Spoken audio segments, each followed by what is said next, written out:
It's the Daily Dog. Hey y'all, welcome back to the Daily Doug. Thanks for being with me today. It's a Friday, y'all, and it's a very special Friday because we're making it a Maiden Masterpiece Friday. Normally, we have Maiden Mondays. Iron Maiden, we started off the entire channel with music from Iron Maiden, and I get back to this band as often as I am able.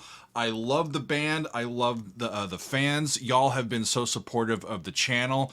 It's a relationship, right? We're in symbiosis. So I am learning. I am along the journey, the Iron Maiden journey, and I realized something, and actually I realized it a couple months ago, that it has been way too long since, you can see it back there, Seventh Son of a Seventh Son, since I listened to anything from that album. And I have the album now, right? Thanks to Scott for sending that to me. So I first reacted to a song from this album, the title track. It was episode 100, all the way back on April 6th of 2021. And then I listened to The Prophecy, that was episode 129. I listened to Infinite Dreams from side 1, and that was episode 167. And then I listened to The Clairvoyant in episode 177. And so from April to July of 2021, I heard half the album. I haven't heard any of it since that time. So it's time, friends. It's time for us to get back after more than 18 months to music from this album, and I'm going to complete the album today. Seventh Son of a Seventh Son was their seventh studio album. It was released in April of 1988, and it was a concept album that was inspired by a novel called Seventh Son that was written by Orson Scott Card. Between albums, Steve Harris, the band's bassist and primary songwriter, read this novel. It was newly published in 1987, so it was a new book at that time. And this is what Steve said. He says, "It was our seventh studio album, and I did not have a title for it or any ideas at all. I then read the story about the seventh son, this mystical figure that was supposed to have all of these paranormal gifts, like second sight and what have you. And it was more at first that it was just a good title for the seventh album, you know? And then I rang Bruce Dickinson and started talking about it, and the idea just grew from there." Well, we get this concept album. It's a little loose of a concept album, I think, but a concept album nonetheless, and it went on to be a great commercial success for the band. It debuted at number 1 on the UK charts, and then they were solidly in the top 15 in the US. So it's a album that has stood the test of time. 1988 was a big year for metal and hard rock, and this was Iron Maiden's contribution to that, and it remains, I think, a pretty stalwart member of their discography all these years later. So I'm going to listen to 4 tracks, the 4 tracks that I have not yet heard, and that's going to be Moonchild, the first track on the album. I'm going to skip over Infinite Dreams because I've already heard it. Then we're going to listen to Can I Play with Madness, and then The Evil That Men Do. We'll skip over Seventh Son, The Prophecy, and The Clairvoyant, and then we'll finish with Only the Good Die Young. And I'm looking forward to it, y'all. It's going to be a great listen. Bruce Dickinson is on vocals. Dave Murray is on guitar. Adrian Smith is on guitar and synths. And Steve Harris is on bass and synthesizers. And Nico McBrain, as usual, is on the drums. So we're going to start with track number 1, Moonchild. This one is co-written by Adrian and Bruce. Off we go, y'all. 7 deadly sins, 7 ways to win, 7 holy paths to hell, and your trip begins. I did not expect this to start with an acoustic guitar. 7 slopes, 7 bloodied hopes, Downward slopes, 7 bloody are your hopes. burning fires. 7 are your burning fires. 7 are your desires. 7 deadly sins? That's how they start. And synths! Wow! Right up front. And a big E chord. I love it.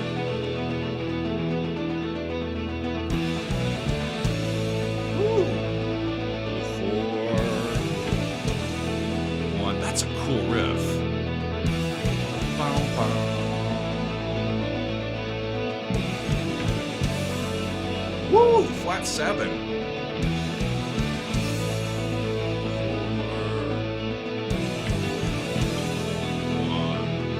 Nice.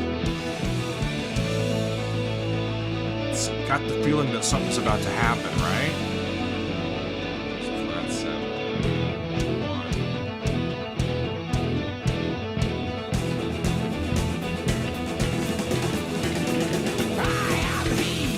1. Hey.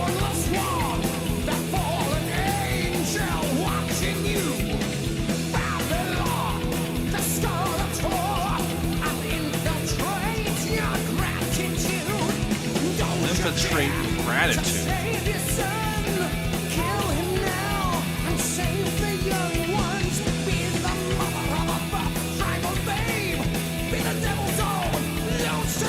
Lucifer is the one doing the talking.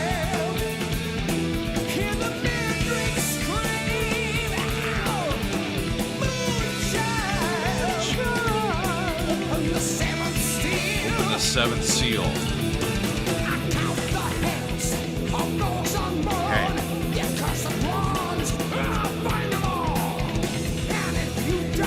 Sets up the story really, really well, too.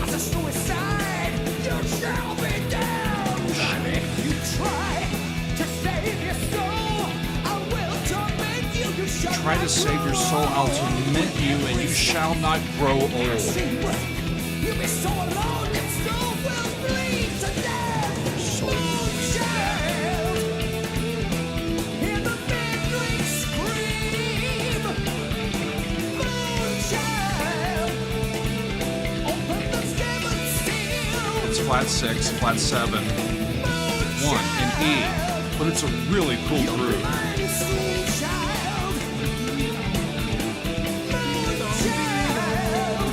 I love when they do the same riffs over different changing chords.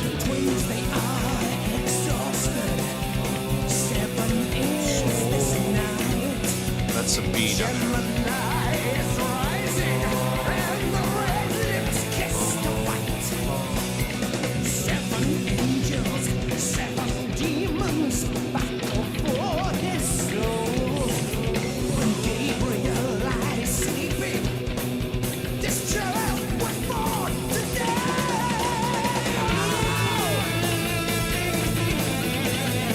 Gabriel lies sleeping, this child was born to die. It's a prophecy, right?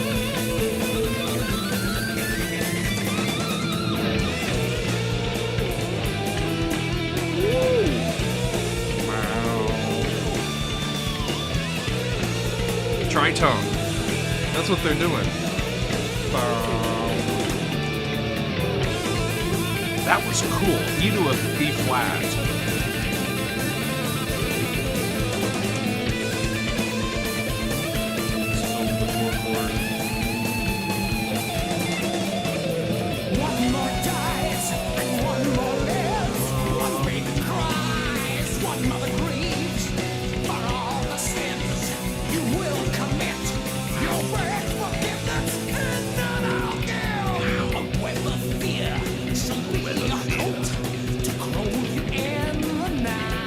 Shelter your coat to throw you in the night, a lucky escape for you.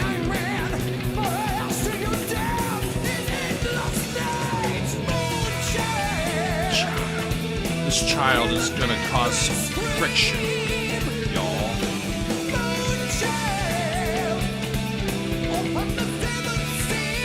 Open the seventh seal. Woo!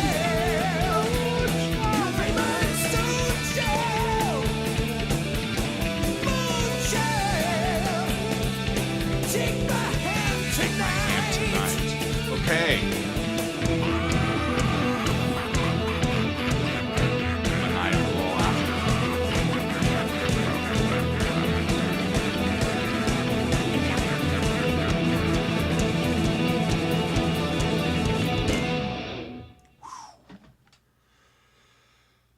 I might need to take a breather after that very first song. Holy crap, y'all. Amazing. It started off with that really lovely acoustic guitar, and we're introducing here the idea of all of these different ways that 7 comes into play. 7 deadly sins, 7 ways to win, 7 holy paths to hell. And your trip begins. 7 downward slopes, 7 bloodied hopes, 7 are your burning fires, 7 your desires. There you go. So this song, as I read, was loosely based on another novel, right? So a novel by Aleister Crowley of the same name, Moonchild, and with this theme generally of good versus evil.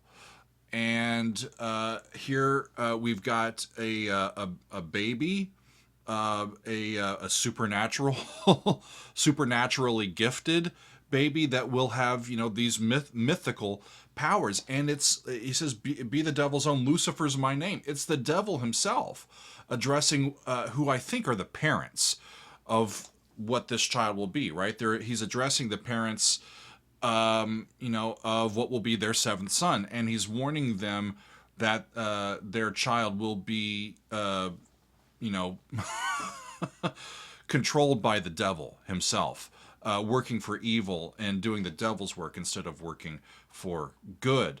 Holy crap. That's a way to start off. So the next song on the album is Infinite Dreams, which I have heard, so I'm going to skip over that one. But in Infinite Dreams, the story continues with the father of who will be the 7th son being tormented by nightmares. Remember, he too has some clairvoyant powers, the father does, as a 7th son. And he's scared of what he sees and in his visions, and he's wondering if they're going to come true or not. And then we move on to Can I Play with Madness, the 3rd track.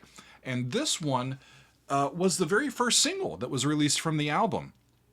So in this one, we're still with the father, who himself is a 7th son, and he's consulting a prophet. And he's asking about the pending birth of his son. And he's trying to see if his nightmare visions will someday come true. He's like, is this going to happen or is this not going to happen? It's a true, from what I read, a group songwriting effort. Adrian came up with the original idea of the song as a ballad. Bruce brought in the line, Can I Play with Madness, and the idea of it being a faster tune. And then Steve worked on finishing the arrangement and the instrumental passages. So let's take a look at Can I Play with Madness. Off we go. Can I play with madness? I think that was Bruce multi-tracked.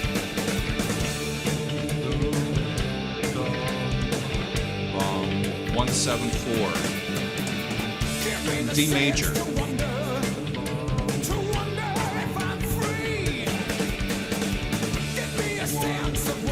Flat 7. Right?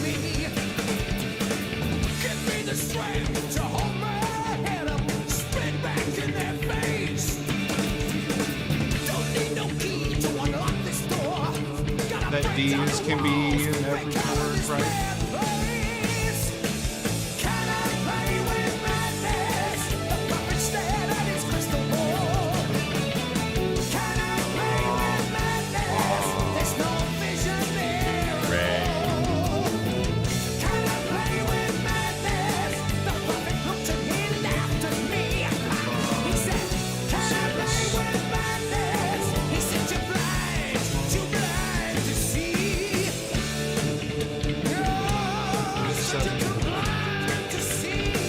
Too blind to see. Can I play with madness? Yeah, you're too blind to see. Okay, Dad. Screamed aloud to the old man.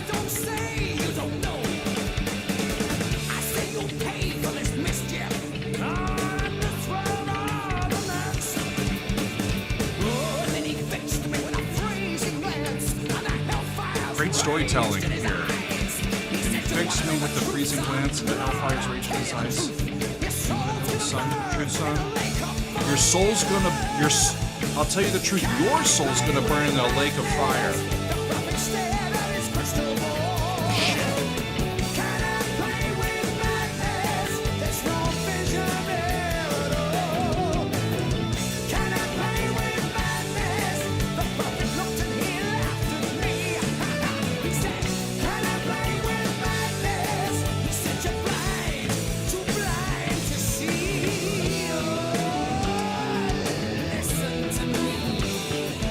different feel. Woo! New key.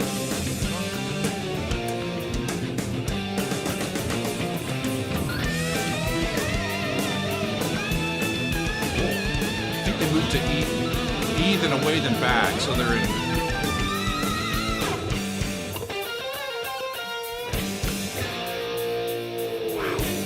All over the place. Can I play with madness? I love it. Stare at its crystal ball. Can I play with madness? There's no vision there at all. Can I play with madness? The prophet looked and he laughed at me. It's kind of a 4-chord song throughout the chorus. 6-4, 1. Too blind to see. Can I play with madness? Cool. I love it. I love it. That was a really slick tune. On we go to the last song of the first side. And this one is called The Evil That Men Do. And I haven't heard this one yet either. So where the last one was the first single released from the album, this one was the second single that was released. I would have thought that the title track would have been the first one released, but it wasn't. So this one became the second release from the album, continuing the theme not only of good versus evil, but of making the use of literary sources. So the title of this one, The Evil That Men Do, of course, comes from the famous Mark Antony speech in Shakespeare's Julius Caesar. And I pulled the quote because I would butcher it if I didn't. Friends, Romans, countrymen, lend me your ears. I come to bury Caesar, not to praise him. The evil that men do lives after them. The good is oft interred with their bones. So let it be with Caesar. The thing is, I don't think that the song has anything really to do with the play. Except for just inspiration from this line to create the evil that men do, the main line of the song. I think, as I read in on the lyrics here, that it's about giving into temptation, right? In this instance, I still think we're focused on the father, not the seventh son of the seventh son, just the seventh son, right? In this instance, I think the father is tempted and he gives into his desire. And it seems as though the one doing the tempting in the form of a woman is Lucifer himself. So this may be going back to when the seventh son of a seventh son was conceived. Not sure. But The Evil That Men Do is last up on side 1, and that's what we're going to listen to. So let's take a look. Here we go.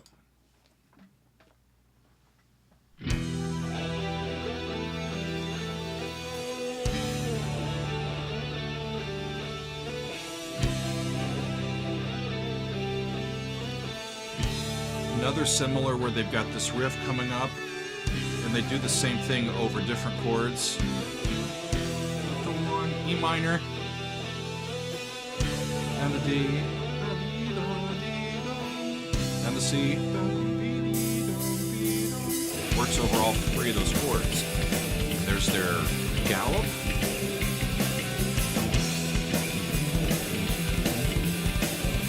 And the 6.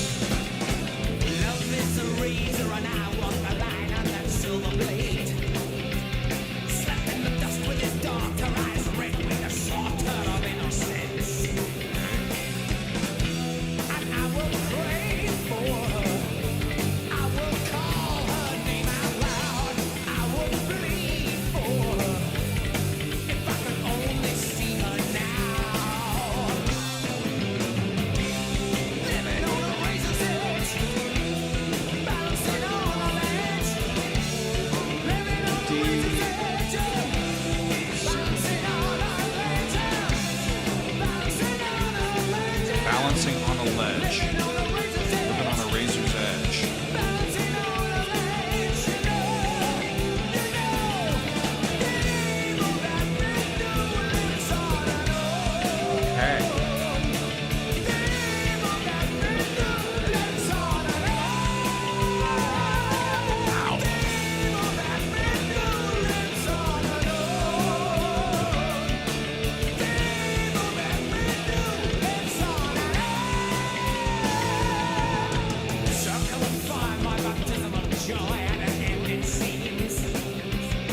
Bruce is so talented vocally. He's making this really, really come alive.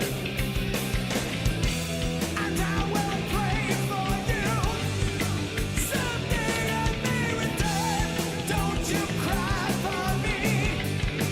Beyond this where I run. Living on a razor's edge. Balancing on a ledge. Living on a razor's edge. You know. Evil that man who lives on a road. Love it. This is really catchy. Evil that man who lives on a road. Evil that man who lives on a road. Evil that man who lives on a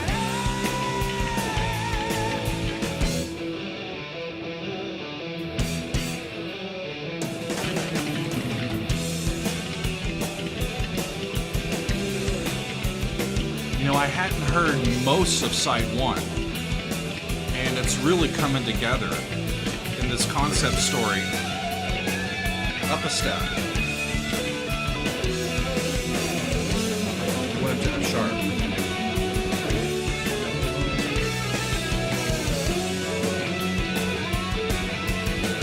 Six, seven, one.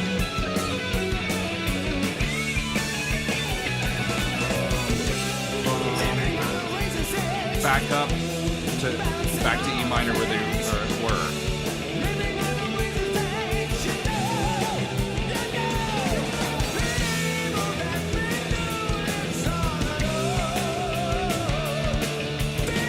Evil that man who lives on a road. Evil that man who lives on a Evil that man who lives on It's a great thing to sing along with, even if it's way too high for me.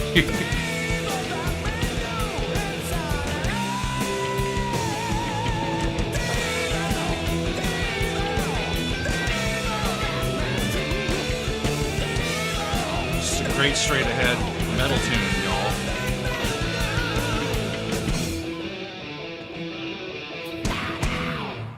I guessed right. And that inside one. What a powerful ending to that side of music, y'all. Woo! That was fun. Okay, so side two. I only have one song left to hear on this side, and it's the very last song of the album. So let me talk about what happens, as I recall, in the next three songs. As we turn to side two, I've already reacted to Seventh Son of a Seventh Son, the title track. And in that song, we see the birth, finally, of the prophesied child. Not till we get to side two. The fifth song, we get to the actual, son. And in this song, his family is all watching to see which path he will choose, right? Where's he going to go? I think that's where they're at in that song. In the next song, the prophecy, the seventh son with his mystical gifts foresees a disaster for the town, for the village that he's in, and no one believes him, right? No one gives him any credibility. And then the disaster actually comes true. And then what happens? They all blame him. Right? They act out of fear, and they blame the one who had some idea that it was coming. Well, if you had an idea that it was coming, maybe you were behind it, that sort of thing. So when we get to the clairvoyant, which ends up being the third single from the album, we move forward in time to when the seventh son is older and has more maturity in his abilities. At this point, he is a fully functional seer, right? He's got his mystical powers going, and he also has the ability to sometimes control his own visions. And as this happens, he becomes more and more overwhelmed by these visions, and he gets confused about what is real and what he is seeing in his mind, and it throws him for a loop. And ironically, it says that he could see everything except his own demise in the lyrics there. And so he's seeing everything, but he can't see the forest for the trees right in front of him, right? And so finally we get to the very last song on the album, which is Only the Good Die Young. And we wrap up the album by hearing about some of the seventh son's worries and doubts. He is feeling a responsibility to reveal his visions and understand about the future of what's going to happen to his village, to the people in his village, but he's struggling after all that's happening to even believe in himself, right? And he's thinking, if I can't truly believe in my own abilities, how am I ever going to convince the villagers to trust me, right? I've got these abilities, but they're not going to ever amount to anything good because I don't trust myself and they don't trust it when it comes from me. And so he's really conflicted. And I want to see how it sounds as we wrap up the album. So here, let's go to the last track on Seventh Son of a Seventh Son. It is Only the Good Die Young. Off we go.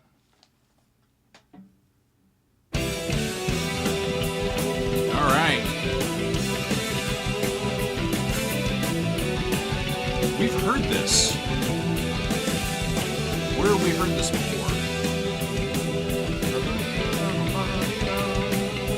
6, 5. I mean, they do similar chord progressions a lot, but this sounds very remarkably similar to what we've heard before. I just can't remember which one. The wisdom of ages, the lies and outrageous concealed. Time it waits for no man. Time waits for no man. It is revealed. Time it waits for no man. My fate is sealed. Fate is sealed. If I cancel tomorrow, the undead will This is from the voice of the seventh son of the seventh son. He's all of these if statements, right? The moon is red and bleeding. The sun is burned and black. The book of life is silent. No turning back. Only the good die young. All the evil seem to live forever. Only the good die young. They move keys. All the evil A new flat 6, flat 7. wow. Flat 6, flat 7. They went up to a third in F.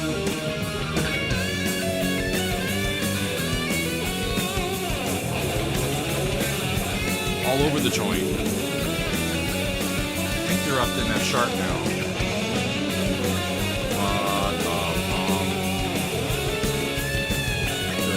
So that's half step.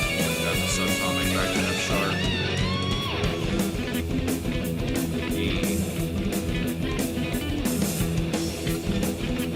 Where's he gonna go now?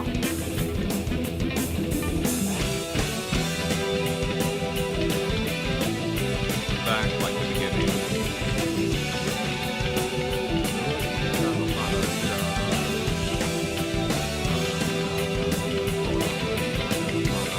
Over the 6th chord. Over the 7th chord. C to D to E minor. Mystery madman, a victim of cruel charade. Some innocent pawn in an endgame, one more stalemate. An innocent pawn in an endgame with one more stalemate. Is death another birthday? Dreams goodbye to the undead live within us and look through our He doesn't know what to do.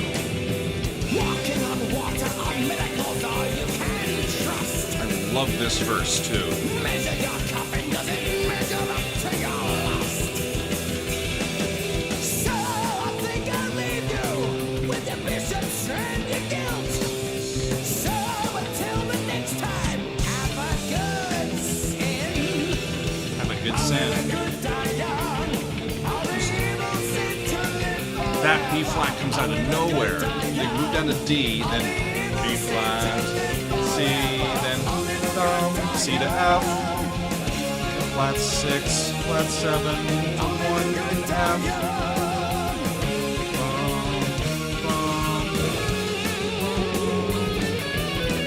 Yeah, they did the same thing. Sharp, G, F sharp.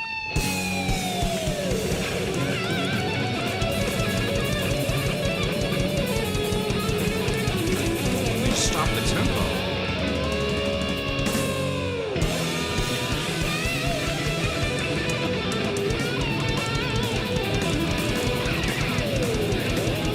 How's it gonna end? Just on that E chord?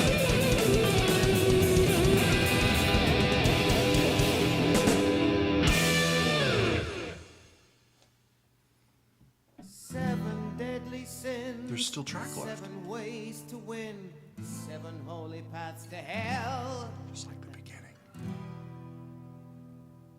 7 downward slopes. 7 bloodied hopes. 7 are your burning fires. 7 your desires.